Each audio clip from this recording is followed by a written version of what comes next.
유다왕 아하스 때에 큰 어려움이 다가왔습니다. 외적이 침입한 것입니다. 아람왕 르신과 에브라임의 베가가 손을 잡고 유다를 공격해 왔습니다. 아하스 왕과 백성들의 마음은 숲이 바람에 흔들리듯이 흔들렸습니다. 갈대 숲도 흔들리면 소리가 나죠. 바람과 함께 욱 하고 흔들리는 소리를 냅니다. 나무들도 마찬가지입니다. 바람이 불면 흔들리면서 슈아 하고 소리를 냅니다. 아하스와 유대 백성들은 위기 가운데 흔들리며 불평하고 원망하고 불안해합니다. 그리고 온갖 탄식을 뱉어내고 있습니다. 우리도 그렇죠. 여러 가지 세파에 흔들리고 여러 가지 위기와 어려움 속에 바람을 맞으면 흔들리면서 우리의 입으로 불평을 쏟아냅니다. 불만을 토해냅니다. 그리고 원망하고 심지어 하나님 앞에 따지기도 합니다. 이 불안한 시대를 우리는 살아갑니다. 여러 가지로 흔들리고 있는 우리를 향해 주님께서는 오늘 말씀하기를 원하십니다. 주님의 음성에 귀를 기울이는 시간이 되시기를 바랍니다. 주님 우리 모두를 향해서 이렇게 약속하고 계십니다. 아무리 원수들이 흔들지라도 능히 그들은 너희를 이기지 못하리라 말씀하십니다. 우리 1절 말씀을 같이 읽겠습니다. 요시아의 손자요 요담의 아들인 유다의 아하스 왕 때 아람의 르신 왕과 르말리아의 아들 이스라엘의 베가 왕이 올라와서 예루살렘을 쳤으나 능히 이기지 못하니라. 아멘. 아무리 많은 적들이 쳐들어와도 하나님이 보호하고 있는 백성을 꺾을 수 없다는 말씀입니다. 적들이 아무리 많이 서로 손을 잡고 연대하고 공격해 온다고 할지라도 이길 수 없다는 말씀입니다. 아무리 약하고 부족한 백성이라도 하나님이 붙잡는 백성을 이길 수 있는 세력은 없다는 말씀입니다. 보통 하나님의 백성이 흔들리는 이유가 있습니다. 왜 흔들릴까요? 열세이기 때문입니다. 소수이기 때문입니다. 숫자가 적다고 하는 것은 결코 좋은 일이 아닙니다. 그래서 이 마이너리티라고 하는 것은, 소수라고 하는 것은 엄청난 약점이 될 수 있습니다. 그러나 주님은 소수들을 향해 말씀합니다. 적은 무리여 두려워하지 말라.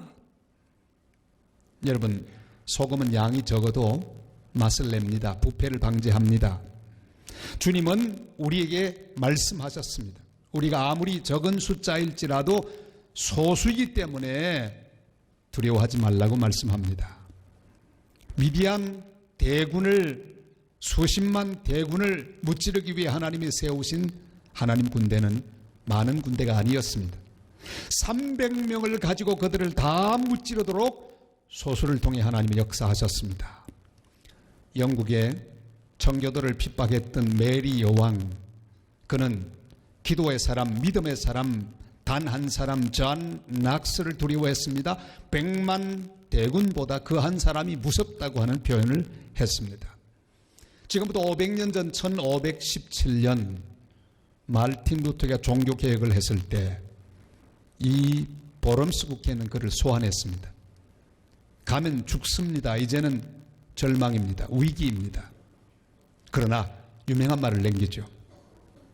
보럼스 국회 기왓장의 그 많은 숫자만큼 원수 마귀의 숫자가 그렇게 많아도 나는 두려워하지 않겠다. 그리고 담대하게 찬송을 부르며 직접 지어서 부르며 보럼스 국회를 향합니다. 그 당시 독일에서 유행하던 코랄이라고 하는 형태의 그 곡으로 찬송시를 가지고 지었습니다. 시편 46편 1절로 3절까지 말씀이 바로 그 내용이 다 같이요. 하나님은 우리의 피난처시요 힘이시니 환난 중에 만날 큰 도움이시라. 그러므로 땅이 변하든지 산이 흔들려 바다 가운데 빠지든지 바닷물이 솟아나고 뛰놀든지 그것이 넘침으로 산이 흔들릴지라도 우리는 두려워하지 아니하리로다. 아멘. 내 주는 강한 성이요 방패와 병기 되시니.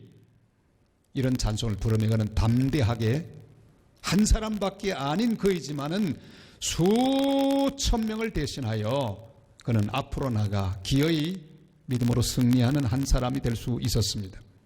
로마 캐토릭이 그렇게 거대한 숫자를 자랑했지만, 세력이 있었지만 아무 힘도 없는 루터 한 사람을 이길 수가 없었습니다. 능히 이기지 못하리라 약속하신 주님의 보장이 있었기 때문입니다. 몇 년 전에 파키스탄에서 순교했던 위대한 믿음의 장관이 있습니다. 그 모슬림 나라의 유일한 기독교 장관이었습니다. 사바즈 바티 장관, 우리 한국에도 오셨죠. 그는 마지막 순간까지 흔들리지 않았습니다. 믿음을 끝까지 지켰습니다. 그는 이렇게 믿음을 고백하지요. 예수님의 사랑 복음이 제 삶을 움직였습니다. 저는 예수님을 위해 살고 예수님을 위해 죽을 것입니다. 훗날 주님을 위해 제 생명을 희생할 수 있다면 저는 행복한 사람이라 여길 것입니다. 죽음이 시시각각 그를 위협해 왔지만 그는 흔들리지 않았습니다. 결론은 이미 나 있습니다. 능히 이기리라. 우리는 어떤 형편에도 이길 수 있는 존재로 하나님 우리를 불러주시고 세워주시며 우리 곁에 계십니다. 우리의 적은 우리를 이기지 못할 것입니다. 이 사실을 확신하고 날마다 담대하게 인생길을 가는 복된 믿음의 성도들 되시기를 주님의 이름으로 축원합니다. 자, 그러면 우리 하나님은 이렇게 약속하셨는데 우리의 몫은 무엇입니까? 우리는 뭘 해야 되는 것입니까? 주님이 우리에게 말씀하죠. 두려워하거나 낙심하지 말라 말씀하십니다. 우리 4절 말씀을 다 같이 읽겠습니다. 그에게 이르기를 너는 삼가며 조용하라. 러신과 아람과 르말리아의 아들이 심히 노할지라도 이들은 연기나는 두 부지깽이 거루터기에 불과하니 두려워하지 말며 낙심하지 말라. 아멘. 지금 유대 사람들은 다 두려워하고 있습니다. 그들의 상황은 숲이 바람에 흔들리는 것처럼 바들바들 떨리고 있습니다. 여러분, 우리 인간은 연약합니다. 그래서 위기를 당하면 떨지 않는 사람이 없습니다. 모든 인간은 흔들리게 되어 있습니다. 우인들도 다 흔들렸습니다. 어떤 믿음 좋은 순교자, 마지막 순교를 당하는 현장에 그래도 인간인지라 떨렸습니다. 다리가 후들후들 떨립니다. 이제 곧 순교의 영관을 쓰게 되는데도 막 떨립니다. 이 순교자는 막 떨리고 있는 자기 다리를 향해 이렇게 말합니다. 내 사랑하는 다리야, 지금 두려워 떨고 있구나. 그래도 나는 주님을 부인할 수 없다. 그만 멈추거라. 풍랑치는 갈릴리 바다를 명하여 잠잠케 하신 우리 주님처럼 우리도 명해야 합니다. 우리의 마음이 흔들리거나 두려워하거나 낙심하지 않도록 명령해야 합니다. 잠잠하라. 우리의 모든 삶이 흔들리고 있는 것을 보고 우리는 명령해야 합니다. 잠잠하라. 네 영혼아 평안함에 돌아갈지어다. 시편 42편 5절이 이렇게 말씀하죠. 다 같이요. 내 영혼아 네가 어찌하여 낙심하며 어찌하여 내 속에서 불안해하는가. 너는 하나님께 소망을 두라. 그가 나타나 도우심으로 말미암아 내가 여전히 찬송하리로다. 아멘. 우리 마음이 막 계속 흔들리는 것을 허락하지 말아야 합니다. 낙심하는 것을 허락하지 마시기를 바랍니다. 두려워하는 것을 허락하지 마시기를 바랍니다. 주님 말씀합니다. 삼가며 조용하라. 무슨 뜻입니까? 흔들리지 말고 흔들리는 상태에서 바로 서는 상태로 옮기라는 말씀입니다. 주님은 괜히 말씀으로만 두려워하지 말라 이렇게 말씀하지 않습니다. 강력한 적장 르신 왕과 베가 왕을 주님은 이렇게 한마디로 표현하십니다. 그들은 연기 나는 두 부지깽이 거루터기에 불과하다. 두려워하지 말라 말씀만 하지 않고 아예 그 무서운 적들을 아무것도 아닌 것으로 말씀하십니다. 연기 나는 두 부지깽이 거루터기라고 말씀하셨습니다. 시골에서 군부를 떼보신 분들은 압니다. 이렇게 아궁이에 나무를 이렇게 집어넣는 데에는 꼭 부지깽이가 필요합니다. 한참 집어넣다 보면 끝에 불이 좀 붙습니다. 그래도 별거 아니에요. 다 하고 난 다음에 땅바닥에 탁 탁탁 치면 다 불이 꺼지게 되어 있습니다. 별것 아닙니다. 하나님이 별것 아니라고 하면 우리도 별것 아닌 것으로 보아야 합니다. 지금 아람과 에브라임은 강력한 적군으로 보이지만 이미 주님은 곧 꺼질 연기나는 부직갱이라고 말씀하십니다. 믿음이 무엇입니까? 하나님이 부직갱이라고 하면 나도 그렇게 인정하는 것입니다. 아무리 입 벌리고 달려들어도 별것이 아닙니다. 신학자 오스카 쿨만이 말한 그대로예요. Already but not yet. 이미 주님은 십자가 위에 승리하셨지만 그러나 아직도 원수가 살아서 역사하는 것처럼 보이지만 그러나 주님이 이 땅에 다시 오시면 그 모든 것들은 완성되고 정리될 것입니다. 하나님 나라는 이미 임했습니다. 주님 오셔서 십자가에 돌아가심으로 원수 사탄의 모든 권세는 이미 꺾였습니다. 주님 다시 오시면 이 모든 것은 완성될 것입니다. 이미 다 이루어졌지만 아직도 원수 마귀가 권세를 잡은 것처럼 보일 뿐입니다. 그러나 주님이 이 땅에 다시 오시면 모든 것은 다 정리되게 될 것입니다. 그의 표현대로 원수 사탄은 총 맞은 사자에 불과합니다. 왕 하면서 굉장한 위세로 달려들지만 이미 총을 맞았습니다. 결정적으로 그의 숨줄은 죽은 것이나 다를 바가 없습니다. 두려워 도망갈 필요가 없습니다. 가만히 지켜보면 됩니다. 직면하면 됩니다. 조금 있으면 그가 펄썩 주저앉게 될 것입니다. 원수의 모든 세력은 그렇습니다. 사탄의 권세는 이미 십자가에서 결정적으로 패배했습니다. 예수님이 예루살렘 입성하신 후에 시장하셔서 무화과 나무에서 열매를 찾으셨습니다. 열매가 없자 주님은 그 나무를 저주하셨습니다. 다음 날 제자들과 함께 나무 옆으로 지나갈 때 나무는 이미 말라 죽어 있었습니다. 주님의 저주를 받는 순간 이미 죽었습니다. 그러나 겉으로 보아서는 살아있는 것처럼 보입니다. 그렇지만 이미 죽은 것입니다. 주님은 죽은 나사로를 보고 잠들었다고 말씀합니다. 야이로의 딸이 죽어 있음에도 불구하고 그가 자고 있다고 말하고 있습니다. 그리고 주님은 가셔서 야이로의 딸을 달리다금하고 깨워주셨습니다. 나사로야 나오너라 그를 깨워주셨습니다. 살리셨습니다. 그렇지만 살아서 권세를 부리는 것처럼 보이는 러신과 베가를 향해서는 연기나는 부지갱이 거루턱이라고 말씀하십니다.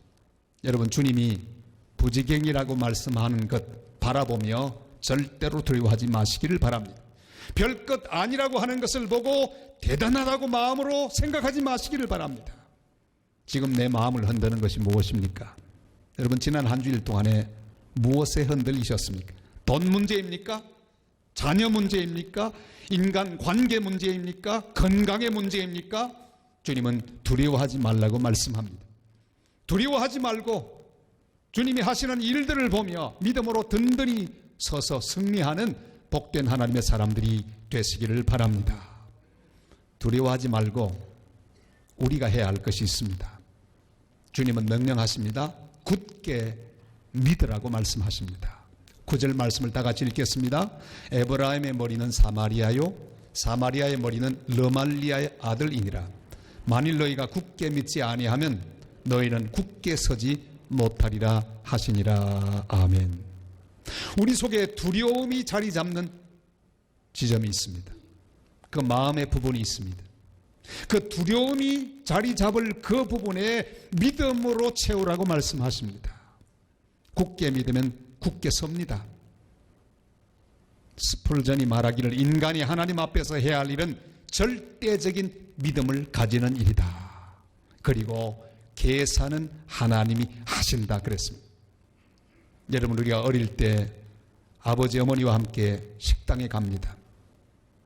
그러면 어린 아이들 아무것도 두려워하지 않고 막 시킵니다. 자기가 먹고 싶은 걸 막 시킵니다. 왜요?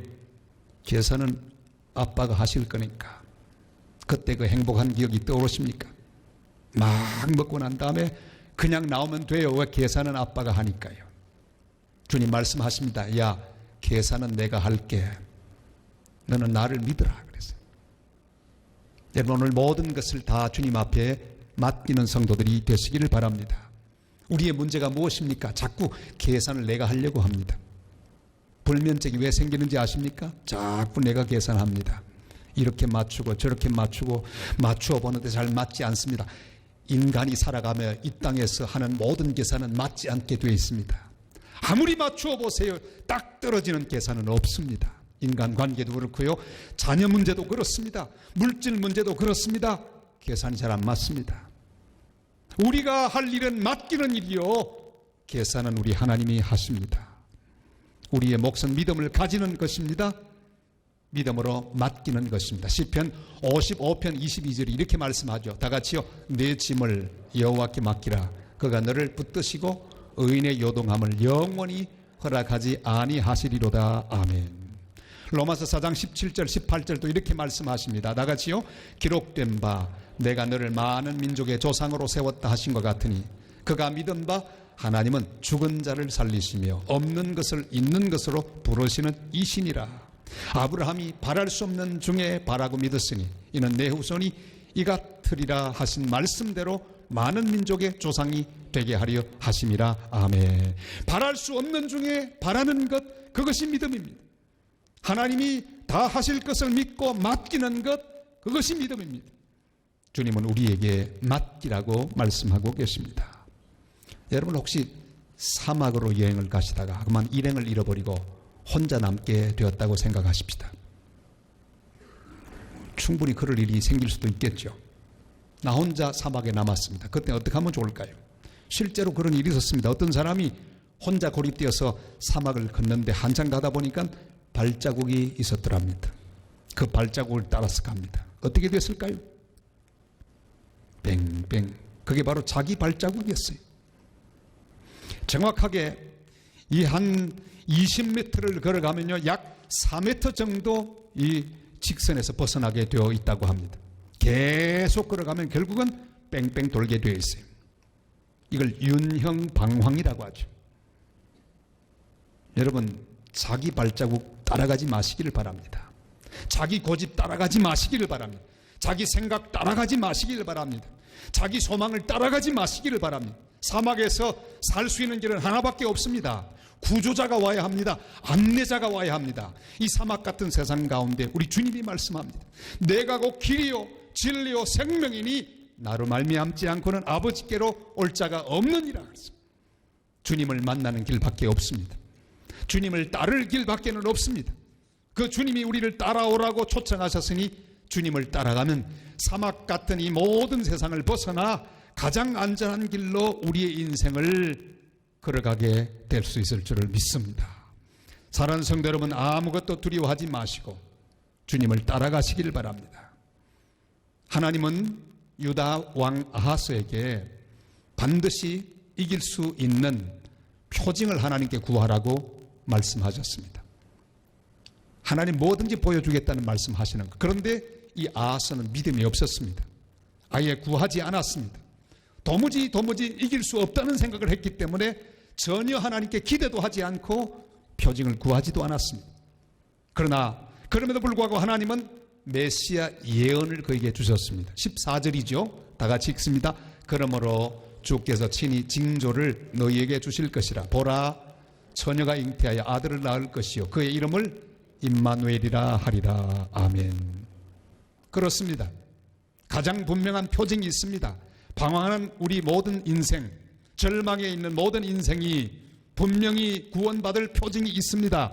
그것은 바로 우리와 함께 하시기 위하여 하나님이 보내주신 하나님의 아들 임마누엘 예수 그리스도, 그가 표징입니다. 그분 한 분이면 충분합니다. 그분만 붙들면 됩니다. 하나님은 유다를 보호하십니다. 왜냐하면 바로 그 유다의 혈통에서 메시아가 탄생하실 것이기 때문입니다. 예수님 때문에 유다는 복된 가문이 되었습니다. 우리 한 사람 한 사람, 우리가 부족하고 연약해도 우리는 예수님을 믿어 주님의 피로 구원받은 존재가 되었으니 예수님 때문에 우리는 희망이 있습니다. 부족한 믿음이지만 예수 그리스도를 힘껏 붙들고 굳게 믿는 성도에게 희망이 있습니다. 내가 우리의 인생을 이길 수 있는 가장 확실한 증거가 있습니다. 그분은 바로 예수 그리스도이십니다. 그분이 바로 우리의 임마누엘, 하나님 우리와 함께 계신다. 그 약속이기 때문입니다. 주님은 내 인생과 함께 하십니다. 내 가정과 함께 하십니다. 내 자녀와 함께 하십니다. 우리의 상황과 함께 하십니다. 한국 교회와 함께 하실 것입니다. 그리고 우리나라와도 함께 하실 줄을 믿습니다. 아무것도 두려워하지 마세요. 임마누엘 주님이 우리를 버리지 않을 것입니다. 우리는 맡기며 기도해야 합니다. 주님이 함께 계실 것을, 주님이 나와 동행하시고 임마누엘 되시는 것을 굳게 믿는 하나님 사람들이 되시기를 바랍니다. 봄이 되면 작품이 떠오르죠. 봄봄 동백꽃 이런 걸 쓴 작가 김유정 작가가 있죠. 잘생겼습니다. 이분은 1930년대 사람입니다. 자, 이분이 사랑에 빠졌습니다. 노래 잘 부르는 명창 박녹주라고 하는 사람의 모습을 보고 그만 사랑에 빠졌습니다. 그 박녹주 사진은 제가 씻지 않았습니다. 여러분 상상해 보시라고요. 얼마나 깊은 사랑에 빠졌든지 한 주일 꼬박 걸려서 편지를 씁니다. 한 글자 쓰는데 5분씩 걸렸어요. 한 주일 만에 편지 하나를 완성하고요. 그 다음에 쓰다가 불타는 마음을 누를 길이 없어서 아예 손가락을 확 깨물었어요. 피로 혈서를 씁니다. 녹주야 사랑한다.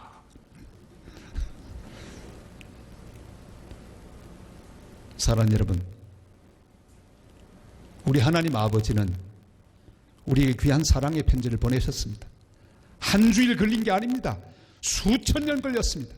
한자 주님은 다 사랑으로 편지를 쓰셨고 저 골보다 십자가 그 귀한 언덕에서 우리 모두를 위해 하나님의 독생자 예수 그리스도의 피로 하나님이 세상을 이처럼 사랑하사 독생자를 주셨으니 이는 저를 믿는 자마다 멸망치 않고 영생을 얻게 하려 하심이라. 우리에게 사랑의 혈서를 보내주셨습니다. 주님의 약속은 반드시 이루어질 것입니다. 흔들리지 말고 낙심하지 말고 굳게 믿어야 합니다.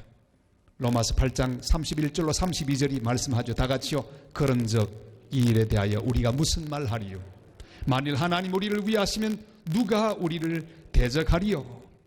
자기 아들을 아끼지 아니하시고 우리 모든 사람을 위하여 내주시니가 어찌 그 아들과 함께 모든 것을 우리에게 주시지 아니하겠느냐. 아멘. 인도네시아는 유명한 이슬람 국가입니다. 자카르타시 수도죠. 주지사는 정말 감사하게도 기독교인입니다. 혹이라는 사람입니다. 바로 이분이에요. 독실한 기독교 신자입니다. 그는 차기 대통령 후보로도 거론될 정도로 정말 정치를 잘합니다. 그러나 무슬림들은 그를 신성모독죄로 고소했습니다. 그를 죽이려고 호시탐탐하고 있습니다. 그는 죽음의 위험에 노출되어 있습니다. 그는 두려워하지 않습니다. 그는 이렇게 말합니다. 제가 목숨을 잃는다 해도 결코 두렵지 않습니다. 제가 죽어서 갈 곳을 정확히 알고 있기 때문입니다. 이 자리를 잃을 것도 두려워하지 않습니다. 하나님이 주신 자리이기 때문입니다. 저는 천국 갈 것을 확신합니다. 이것이 바로 예수님의 약속입니다. 저는 예수님을 따르는 자입니다. 사랑하는 성도 여러분, 어떤 종류의 러신과 배가가 우리를 위협하고 있습니까? 어떻게 입을 벌리고 우리를 협박하고 있습니까? 그 위협을 듣지 말고 주님의 말씀을 듣는 성도들이 되시기를 바랍니다. 능히 이기지 못하리라. 조금도 두려워하거나 흔들리거나 낙심하지 말고 약속의 말씀 위에 굳게 서서 날마다 믿음으로 승리하는 복된 성도들 다 되시기를 주님의 이름으로 축복합니다.